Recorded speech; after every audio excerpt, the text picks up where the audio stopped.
là-dessus. Mais on verra. Alors, point numéro 13, ouverture anticipée de crédit d'investissement au titre de l'exercice 2016. Donc, l'additif vous l'avez trouvé sur table. Pascal? Donc, le Code général des collectivités territoriales nous permet de voter une ouverture anticipée de crédit d'investissement à hauteur de 25% par rapport à l'année précédente. Donc, on pourrait aller jusqu'à 187 525 euros. Donc, on vous propose de faire une ouverture anticipée de crédit donc pour des frais d'études de la ZAC pour 50 000 euros, du mobilier administratif 3 000 euros, l'abattage des arbres du boulevard Jean Moulin pour 8 300 euros, détection anti-intrusion de l'agence postale des batailles de 3 000 euros et l'aménagement des bureaux du service solidarité de 9 000 euros, ce que M. José nous demandait tout à l'heure. Donc pour un montant total de 73 300 euros.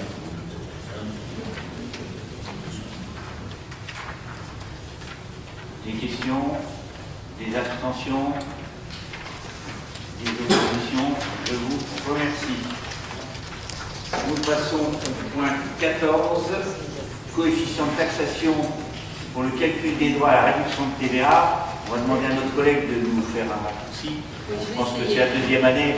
On avait voté en début d'année un coefficient provisionnel de 0,41. Donc au vu de ce qu'on a pu vendre en repas, donc certains repas sont assujettis à une TVA et d'autres ne le sont pas. Donc ceux qui sont assujettis à la TVA, ce sont les repas pour les personnes âgées, pour le personnel communal, pour les autres organismes, pour la restauration scolaire des communes extérieures et pour les repas facturés à la gloriette pour les personnes qui sont non résidentes. Donc ça représente un montant annuel de 420 000 euros.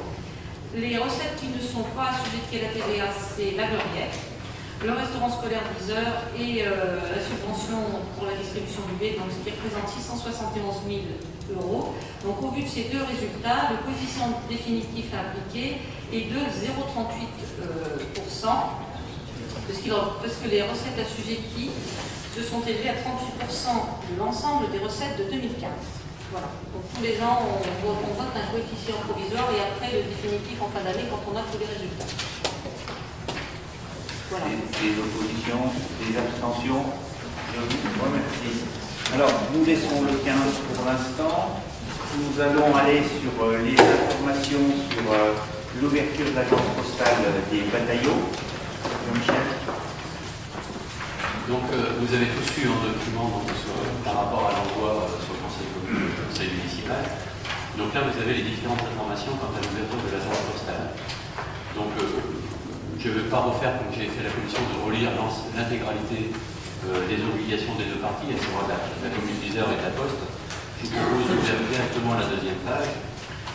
Ce qui est intéressant, c'est de savoir que les horaires d'ouverture, c'est du lundi au vendredi, tous les jours, donc, de 9h30 à 12h30, que nous avons une durée de convention de 9 ans renouvelable, une fois avec possibilité de sortie chaque année à la date anniversaire avec un préavis de 3 mois. Donc chaque année en décembre, la convention fera l'objet d'un nouvel examen entre les parties. Vous avez aussi les différents coûts, vous avez le temps de les regarder. Concernant les travaux, donc les rénovations estimées à 4 500 euros, vous avez le détail. Vous avez aussi le détail de certains mobiliers qui faut acheter dans le coordinateur. Vous avez en correspondance, c'est intéressant de voir les frais de fonctionnement de personnel, à savoir le salaire de l'agent d'accueil qui irait là-bas, donc à 1 138 euros, qui correspond à 15 heures par semaine, et puis la partie ménage qui est une estimation. Vous avez l'ensemble des frais de gestion courante. La partie la plus importante, c'est la maintenance de l'alarme, de 620 euros annuels. Et ce qui est intéressant d'avoir aussi, on en avait déjà parlé, c'est les indemnités compensatrices versées par la Poste. Donc elle est versée une fois à l'ouverture de l'agence, elle est égale à 3 fois l'indemnité compensatrice, soit environ 3 000 euros. Et sur la dernière page, vous voyez que tous les mois, donc, nous aurions donc une indemnité compensatrice de 1 000 euros. Et cette compensation sera réévaluée chaque année. Et bien entendu, pour aller s'installer, pour que nos agents municipaux puissent aller s'installer à la Poste, Nous avons besoin donc d'une formation qui sera donc les maximum pour 2 personnes à 800 euros. Voilà, si vous avez des questions. Alors, une question aussi, une chose importante à dire, c'est que cette ouverture est prévue pour le 4 avril 2016. Des questions complémentaires? Oui. C'est une simple observation. Lors du conseil municipal de décembre, nous avions demandé un report de cette délibération au mois de janvier, de manière à pouvoir justement participer au débat en commission, puisque c'est un dossier qui n'avait pas été présenté à la commission des finances. Donc là, nous avons voté contre, en expliquant pourquoi, c'est-à-dire on aurait aimé participer au débat parce que pour nous il y avait des points importants à la convention que nous avons adoptée, qui a été adoptée en conseil, sachant que c'était une convention vierge. Et là, vous nous apportez des éléments. Alors il y a encore un élément qui, je dois dire, pour nous semble important, j'ai posé la question en commission des finances, mais je n'ai pas eu de réponse, en tout cas, qui m'a rassurée. C'était sur les obligations des 2 parties, et notamment une obligation de la commune qui concerne sa responsabilité en termes de garantie, responsabilité civile, permettant de couvrir les dommages et accidents qui pourraient être occasionnés aux clients ou aux tiers de la Poste. Et notamment, plus particulièrement, compte tenu qu'il y aura de l'argent, il y aura des fonds, il y aura un coffre-fort. On sait que, et je ne souhaite pas quand je dis ça, mais qu'il peut y avoir des braquages. Quels sont, je dirais, comment, quel coût ça va avoir aussi pour la commune. Est-ce qu'il faut équiper en caméra de surveillance? Est-ce qu'il y aura un surcoût au niveau de la garantie responsabilité civile de l'assurance? Voilà, ça tourne autour de ce point-là. Est-ce que vous avez des éléments de réponse? Pas plus que vous en avez vu en commission. Si. J'ai des éléments de réponse parce que vous aviez posé la question et c'est vrai que je n'avais pas su vous répondre d'une façon très précise s'il y avait un vol, un braquage. Oui. Donc nous sommes renseignés au niveau de la Poste et nous avons la confirmation. Je vous donne la phrase de la Poste. La responsabilité pécuniaire de la Poste est entière. Entre parenthèses, vol par effraction, braquage à hors de caisse. Donc du coup, vous voilà rassuré. Non mais ce serait bien que ce soit écrit dans la convention. Ils vont l'écrire dans la convention. Mais là, c'est une information que vous avez. Parce que dans la convention type, moi je l'avais lu et ça n'y était pas. Justement, c'est ce qui m'avait interpellé, que c'était pas clarifié, c'était pas clair. Oui, c'est des choses à rajouter, tout autant que vous posiez la question par rapport à une alarme, une vidéosurveillance. Oui. Donc en effet, nous avons donc obligation, donc vous l'avez vu tout à l'heure dans les. Pascal vous a parlé de 3 000 euros. Hein. Donc nous avons une détection anti-intrusion. Ça, c'est une obligation. Mais il n'y a pas besoin de tout. Par contre, lorsque nous avions écrit les documents, comme nous avions budgété plutôt 3 000, c'est pour ça que tout à l'heure dans le document, on a mis le document qui était pour l'avance de dépenses, on avait mis 3 000 euros pour le système de détection. On était parti au plus haut niveau, parce que si c'était une obligation, il fallait qu'on soit en capacité. Et là, ils nous ont dit non, c'est une simple détection, c'est pas du tout caméra avec système qui enregistre la totalité. Voilà. Donc du coup, on n'aura pas besoin des 3 000 euros tout à l'heure. Vous savez qu'on a voté l'investissement. Et ça fait partie des éléments. Les derniers éléments, on les a reçus le 10 février. Non, mais c'est bien, merci. Donc pour vous, c'est quoi? D'autres questions? Alors bon, c'était une information, donc puisque pour répondre, on n'a pas de vote là-dessus. Bon, je sais pas, vous voulez un petit planning. Normalement, alors pour information, on ouvre. En divers peut-être là. Aussi, on a des nouvelles concernant le rapport de la Cour des comptes au niveau régional. Alors, je suis désolé d'avoir fait des promesses, je ne suis pas capable de tenir, parce que même quand on avait fait la réunion, là, je disais j'attendais. Il faut savoir que dans la semaine, ils posent encore des questions. Alors, je ne sais plus quand ils font ça. Alors, ils doivent être. Moi, il m'avait dit, quand vous avez vu en décembre, vous allez le recevoir avant fin janvier. Quand on a fait l'autre jour, je vous disais, on n'avait plus gain de temps, parce que je crois que la réunion c'était le 29 ou 30, je ne sais plus quand c'est ce que c'était, hein, quand on était à Edelspach. Ils posent de temps en temps des questions. Je pense qu'ils ont dû prendre un petit peu de retard sur leur rédaction, puisqu'ils posent certaines questions de temps en temps. On a un petit mail qui arrive avec une question. Voilà. Mais bon, je vous l'avais dit, sitôt qu'on aura des tendances, je vous dire un petit peu ce qu'il en est. Mais Sur l'agence des bataillons, un petit rétro-planning. Bon, ça devrait ouvrir le 4 avril. On va arrêter l'agence le 10 mars pour faire un peu de travaux. On a discuté avec eux. Ce qui nous paraissait intéressant, c'était d'arrêter qu'avant les travaux, où les gens peuvent comprendre. Et vous avez dû voir, ce que du quartier, qu'on a réussi à faire ouvrir. J'ai mis un petit peu la pression en disant si vous rouvrez pas, je ne suis pas la convention. C'est pas gentil, mais bon, je crois pas, je suis pas sûr que l'aurait fait, mais je compte sur le journaliste pour pas dévoiler de batterie. Il a pas entendu. Non, mais je leur ai dit attendez, on ne peut pas reprendre une agence. Si vous continuez de la refermer, on n'est pas crédible. Quand on veut fusiller un service, on fait ça. Donc, on a trouvé, et on a dit, on fait les travaux, par contre, on arrête dans les travaux, c'est évident, ça je pense que les gens comprendront, donc on arrête fin mars, on va profiter un peu de ces moments-là pour que nos gars aient servi. Pour l'instant, on a une personne qui est bien ciblée, qu'on a vue pour tenir. Nous allons chercher, dans quelques pistes dans la ville, une deuxième personne, parce qu'il faut qu'effectivement, quelqu'un peut être malade, peut avoir besoin d'être en vacances, parce que moi, l'idée, ça serait de dire qu'il faudrait que notre service, même s'il n'y a pas obligation, il faudra dans la convention, on peut très bien fermer quand la personne est en congé. Moi, je préférerais qu'on travaille une organisation qui dise c'est ouvert. S'il y a des congés, on a une deuxième personne qui est capable de faire ça. Parce que je pense que le service, si on veut, il faut qu'on le maintienne.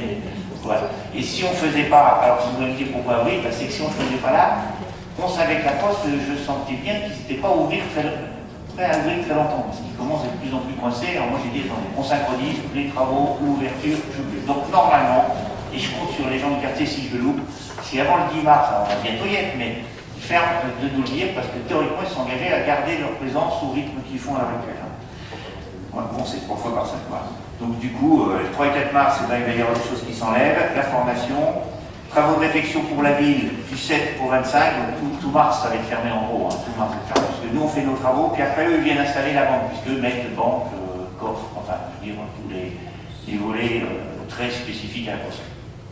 Donc février, on tient, mars, travaux, et avril, vous serez invités, je pense qu'on pourra voir que ça fonctionne et que c'est ouvert. Et après, nous serons les responsables si c'est ouvert. Et, alors, voilà, donc je ne dirai pas ce que mon collègue a dit. Il dit comment le droit de couper le rebord que ceux qui ont voté pour. Mais on devra avancer ce devant un peu de morceaux. Si ça ressemble tous ces petits morceaux bleu, blanc, rouge qu'on a dans les poches, les contre-gelés. Allez. Alors, on avait dit qu'on vous proposerait une motion sur les problématiques des structures culturelles. Allez-y, prenez-en un et puis faites circuler assez vite. Pourquoi je propose que Jackie nous la lise. On laisse que ça arrive, peut-être.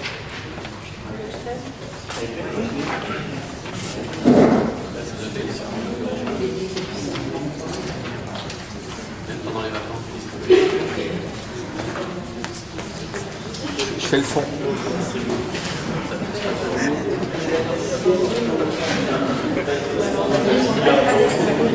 On dirait qu'il distribue les devoirs.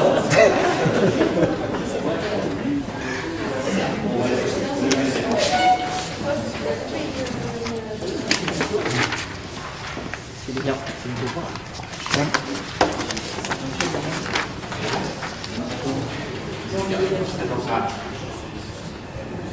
C'est bon, ça, non mais ça arrive, j'ai déjà fait.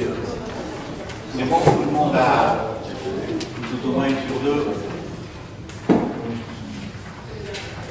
Oui, je pense qu'en fait, notre groupe a pensé qu'il serait opportun quand même de saisir le conseil municipal concernant la culture dans l'Allier, puisque Elzer était quand même une terre de culture et on a défendu depuis de nombreuses années ce genre d'activité.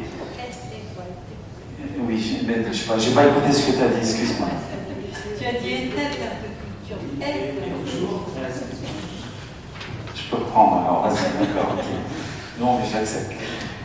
Donc voilà ce que nous pensons. Donc le 15 décembre 2015, la majorité du conseil départemental de l'Allier a voté la suppression totale ou partielle des aides aux compagnies et aux équipes artistiques sans aucune concertation ni aucune évaluation de leur activité et de leur économie.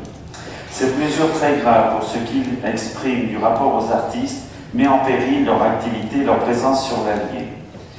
Cette suppression s'accompagne de la mise en place de nouveaux dispositifs concernant la diffusion des spectacles, censés atténuer la suppression de l'aide aux compagnies, mais qui sont en réalité inopérants et improductifs. Ces dispositifs témoignent d'une méconnaissance absolue de la réalité du métier et de l'économie du secteur du spectacle vivant.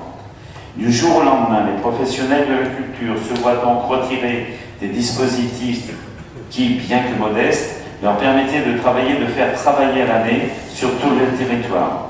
Pour réaliser une économie médiocre, le département s'apprête donc à mettre en péril un maillage ancien, complexe et performant, constitué année par année par les équipes artistiques, les élus et les bénévoles qui ensemble contribuent à l'attractivité et au dynamisme de la ville. En outre, si elle s'applique, cette mesure d'économie s'avérera très vite économiquement contre-productive. En effet, il est acquis que les compagnies et les équipes artistiques participent concrètement au développement local en reversant une grosse partie de leur budget dans l'économie locale, en embauchant des salariés, en créant une activité sur le territoire. Enfin, ces mesures s'insèrent dans un grand projet d'anéantissement des soutiens à la jeunesse et aux associations, comme vous avez pu le lire, du d'aide au permis de conduire, au BAFA par exemple. Dénonçant la nocivité et l'arbitraire de ces mesures, nous demandons au Conseil départemental le maintien inconditionnel en 2016 des dispositifs culturels existants en 2015 et d'autre part la création d'un groupe de travail incluant élus et professionnels du département pour inventer avec la commission de culture du Conseil départemental la politique culturelle de demain. Je crois que le texte est clair par lui-même. Voilà. Je vous propose de le soumettre au vote. Donc, moi j'ai des observations à faire. Je voudrais juste répondre à Jacques, parce que je me souviens de ça pour y avoir participé, et ça avait été l'ancien conseiller général qui avait mis cette étude en place, c'était sur les services de proximité, Jacques. Et j'étais avec des personnes de ton groupe. Le résultat, ça a été quand même flagrant, ça a été dans les services de proximité que souhaitent le moins les habitants de l'Allier, c'est la culture et le sport. C'est sorti comme ça. C'est sorti comme ça, je peux vous assurer, c'est sorti comme ça. Mais c'était dans les résultats. Oui, dans les résultats. Et c'est pas, l'enquête n'a pas été faite par le conseil départemental actuel, elle a été faite par le précédent, par le conseil général. Aujourd'hui, je ne peux pas répondre à la place du conseil départemental, mais vous êtes tous au fait que le conseil départemental doit trouver des économies parce que lui-même, au même titre que la mairie d'Yzeure, perd des dotations. À un moment donné, oui, il y a une distribution certainement des subventions qui est peut-être moins avantageuse qu'elle l'était dans le temps, qu'elle peut-être ne prend pas en compte la problématique de l'organisation culturelle. Et je crois, et je ne veux pas répondre à leur place, que les personnes qui sont en charge du conseil départemental ont répondu à la presse justement par rapport à ces attaques-là et s'en seront défendus. Donc je ne veux pas prendre la parole, mais je vous rappelle juste que vous avez vous-même fait une enquête qui a produit ça, et dernièrement, sauf erreur de ma part, dans la presse, il a été aussi dit que les citoyens français, de façon générale, étaient prêts à sacrifier certains services de proximité pour ne pas voir aussi leurs impôts augmenter. Donc c'est un choix, la culture c'est important, le sport c'est important, mais c'est la notion de grosseur et de moyens engagés, financiers, publics et fonds publics qui sont engagés. Voilà.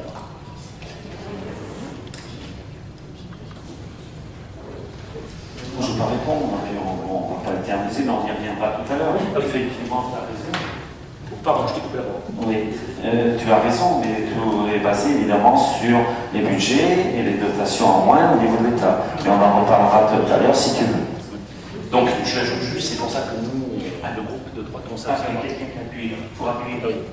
Donc, c'est pour ça aussi qu'on s'abstiendra, nous, sur cette motion. Vous abstenez ou vous participez pour vous abstenez? Oui, on s'abstient. C'est bien qu'on enregistre. Voilà. Par rapport à la qui s'abstient, qui vote contre? Je pense qu'il y a une motion se doit voter. Qui est pour? Avec chacun, bien sûr, les pouvoirs qu'il a. Hein. Je vous remercie. Alors, on considère bien qu'elle est présentée par le groupe Front de Gauche et le groupe Parti Socialiste. Ok. Je pense que nous avons fait tous les points, que nous sommes au moment du rapport d'orientation budgétaire, qui est, voilà. Alors, Je rappelle qu'on est aussi venu pour le rapport d'orientation budgétaire. Mais nous avons un certain nombre de points qu'on a quand même débattu déjà en cours de route, donc on ne les prendra pas.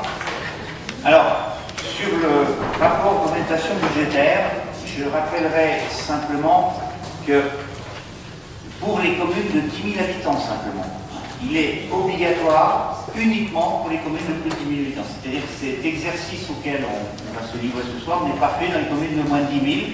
C'est pour ça que, par exemple, en conseil communautaire, des fois, nos collègues des communes petites au début, étaient un petit peu regardés en se disant à quoi ça correspond. Donc, nous, on a une obligation.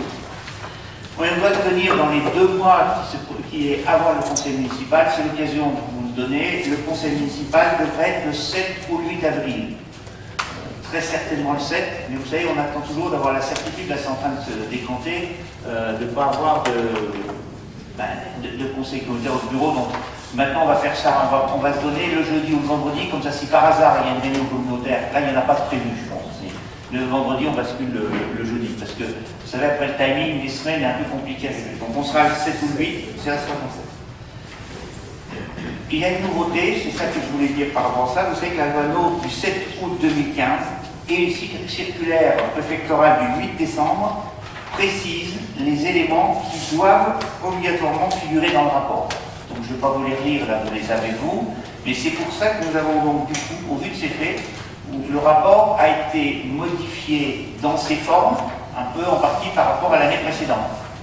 Que effectivement, et pour faire cette présentation, je vous proposerai, parce que vous n'allez pas subir la voix du maire pendant toute la soirée, parce que sinon c'est un peu long, on va essayer de faire à 3 voix, parce que c'est aussi une responsabilité différente. Donc moi, on vous proposera, dans un moment, ce sera plutôt l'adjointe aux finances, Pascal Foucault, qui vous donnera les éléments budgétaires, quelques éléments budgétaires 2015. Je rappelle qu'on n'est pas un compte administratif, on a quand même déjà quelques tendances, donc toutes celles qu'on a, on vous les partagera. Alors, certaines, même par contre, je prends bien précaution, chaque fois qu'on vous dira des chiffres a priori bilan 2015, vous acceptez que je les donne en guillemets, on n'est pas au centime près, mais je trouve qu'on peut donner des tendances. On a des chiffres qu'on sait, puis il y en a d'autres, on n'a pas encore, parce que tout n'est pas remonté. Et on vous donnera des éléments sur le contexte 2016. Il y aura aussi le premier adjoint, donc Jean-Michel, qui reviendra un peu sur l'activité 2015, parce qu'un rapport d'orientation budgétaire doit être très tourné budget, mais un budget, ce n'est jamais qu'un outil à la disposition d'une politique, et ce n'est pas la finalité. Le budget, c'est pas le but de faire un budget pour un budget, c'est faire un budget pour pouvoir faire une politique qu'on se définit. Et une politique, elle ne se change pas d'une année sur l'autre, on peut bouger, évoluer, s'appuyer dessus, donc on donnera quelques éléments sur le 2015, il faut qu'on vous prépare crainte. Puis après, je terminerai en vous donnant justement les perspectives 2016, les investissements 2017-2018, et on tâchera de faire un complément simplement de ce qui est écrit. On lisait toutes les pages, ça pourrait être très fastidieux, on se fait là longtemps, et je pense que c'est un document qui est à consulter, à discuter. Et je rappelle qu'un document, là, ça peut amener un débat, ça peut amener justement d'actes, chacun ce que voudra faire de cette présentation. Donc voilà. Et je passe donc la parole à Pascal pour le contexte général. Alors, nous avons normalement qui apparaît, vous allez être un petit point pour aider les collègues élus, comme on fait des extraits, nous ferons apparaître en bas la page qui correspond à votre document. Ça ne veut pas dire qu'on commentera pas un peu après, mais on projette s'il y a besoin dans cette zone-là. On essaie de mettre des repérages pour que. Et j'espère que le public pourra lire un peu ce qui est écrit, c'est peut-être juste. Donc, voilà, on tâchera de faire mieux parce qu'il faut peut-être qu'on ajuste la taille des caractères. Sinon, il faudra que vous ayez là, changer vos lunettes et en prendre des plus gros. Mais je n'ai pas dit qu'il faut changer vos yeux, j'ai dit vos lunettes.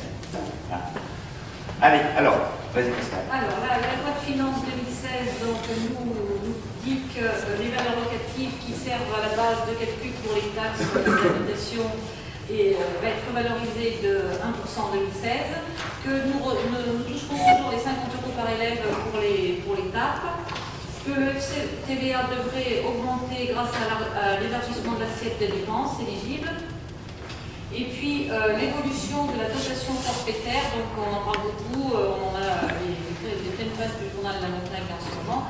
Donc pour Isère, on devrait perdre 376 000 € entre 2015 et 2016, ce qui montrait notre dotation forfaitaire à 1 360 000 alors qu'elle était de 1 736 000 l'année dernière.